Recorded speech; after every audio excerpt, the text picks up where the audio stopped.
нов модерен инструмент што се користи не само во нашата земја, него и пошироко. Значи се работи за инструмент кој што дава централна улога на укажувачите, односно на лицата кои што пријавиле сознание или сомневање за некакви незаконски, недозволени, неетички или казниви поведенија кои што се сториле во институциите или во јавниот или приватниот сектор, а кои директно се насочени кон загрозување или повреда на јавниот интерес. Тоа е лицето кое што врши заштитено пријавување со добра намера, согласно закон, и тој нема обврска да ја докажува добрата намера, ниту пак да ја докажува вистинитоста на сето она што го пријавува.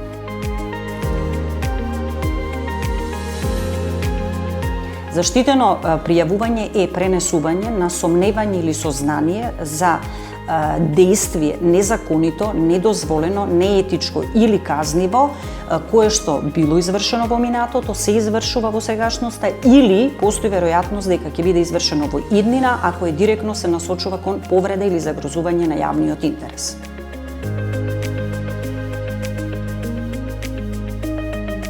Заштитата на укажувачот ја обезбедува институцијата за каде што тој пријавува сознание или сомневање за некакво незаконито действие, при што институцијата има обврска да превземе действија со цел да се спречат повреди на негови права или права на нему близко лице, или да се воздржи од превземање на действија кои би значеле загрозување или повреда на негови права или правата на нему близко лице.